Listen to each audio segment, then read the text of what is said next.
Bonjour à tous. Aujourd'hui, nous allons étudier le signe d'une fonction polynôme du second degré. C'est une notion qui est très indispensable car il nous sert à résoudre les inéquations de type second degré et aussi, il nous sert aussi à déterminer le sens d'évaluation d'une fonction, bien entendu en étudiant le signe de la fonction dérivée. Donc, avant de commencer, je fais quelques rappels pour une fonction du second degré. C'est une fonction qui s'écrit de la manière suivante: ax carré plus bx plus c avec a différent de 0. Par contre, le b et le c peuvent être égales à 0. Si le a égale à 0, on n'est plus dans une fonction du second degré, on est dans une fonction affine. Et donc, j'ai donné aussi le discriminant ici. Le discriminant est défini de la manière suivante: delta est égal à b carré moins 4 fois a fois c.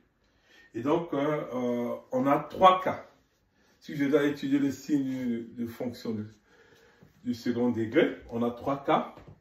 Première étape, le premier cas, si delta est positif, c'est que le polynôme est factorisable. On a deux racines simples. Et donc, à l'extérieur de racine, on a du signe de A. Et à l'intérieur de racine, on a du signe opposé à A.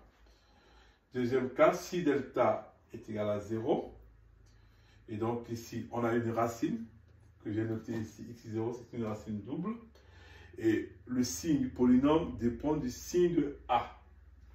Et enfin, le dernier cas, si delta est négatif, donc le polynôme n'est pas factorisable ici, et donc le signe de mon polynôme va dépendre que du signe de A.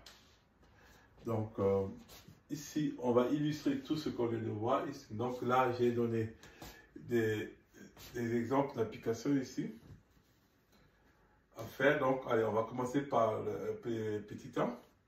Ici, première étape, si je dois chercher le signe de cette fonction polynôme, première étape, je dois d'abord identifier les coefficients. Identification des coefficients. Ça, c'est première étape. Première étape.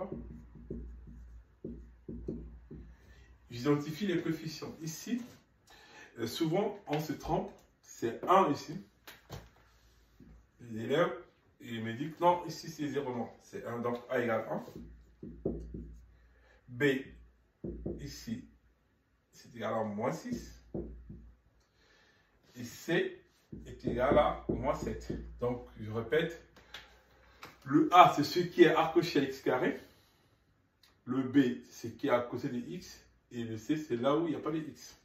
Et donc, deuxième étape, je calcule le discriminant. Donc, le discriminant ici, c'est delta est égal à moins b au carré. Ça va faire moins b au carré. Moins 4 fois a. A, c'est 1. Et fois c. Et donc, ça me fait 36 plus 28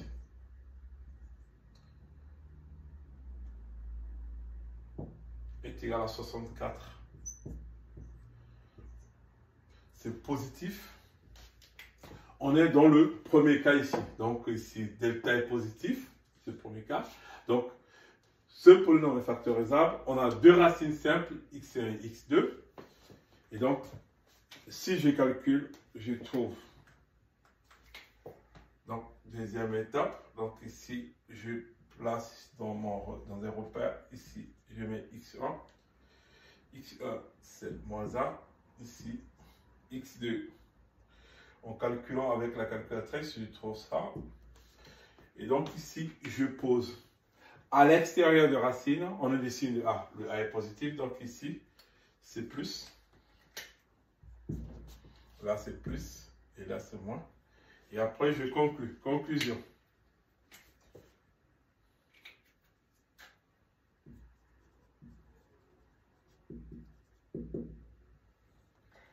Et donc,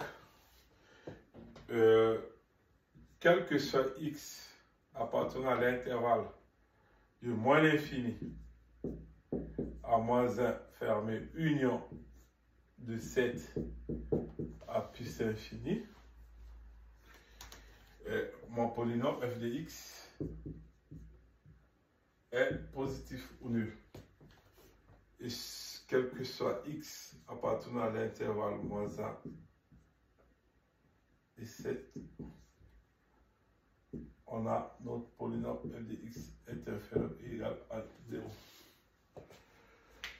Donc, nous passons maintenant à l'exemple 2. L'exemple 2, identification des coefficients.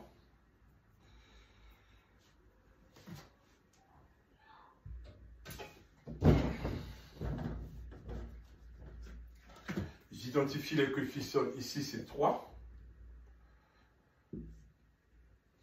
B, c'est moins 12. C, c'est plus 12.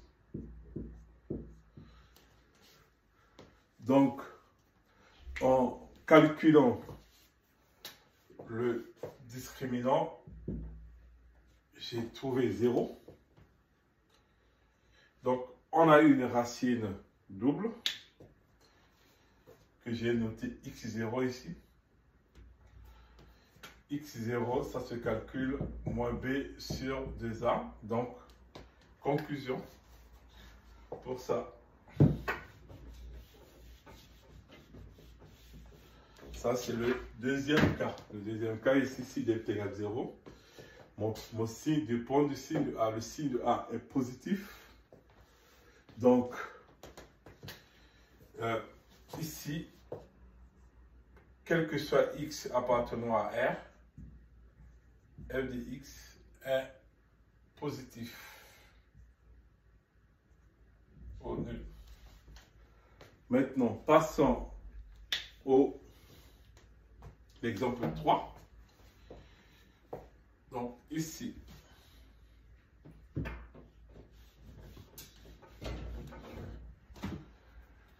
l'exemple 3, on identifie les coefficients A égale 3, B égale à 1,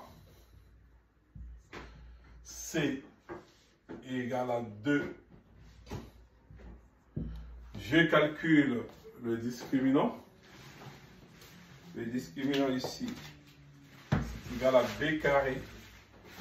B carré, c'est 1 au carré moins 4 fois AC, donc c'est négatif. Le discriminant est négatif. Donc, conclusion, ce polynôme est du signe de A. Je regarde le signe de A ici. Il est positif. Donc, quel que soit x appartenant à R, on a h de x est strictement positif. Maintenant, passons à l'exemple 4. L'exemple 4 ici, j'ai identifié les coefficients, c'est moins 1.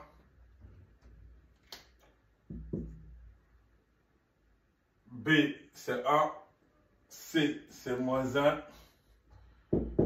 Quand je calcule le discriminant, je trouve négatif.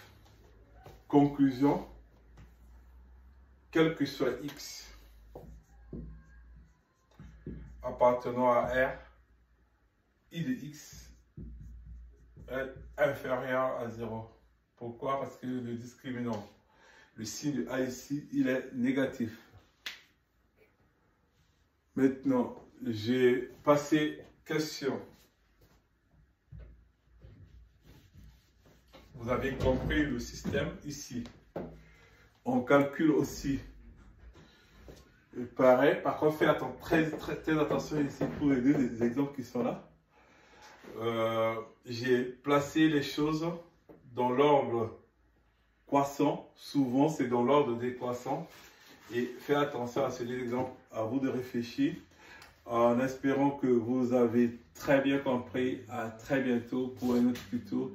Si vous avez aimé, n'hésitez pas à liker, commenter, partager et surtout abonnez-vous à ma chaîne. Au revoir. Merci.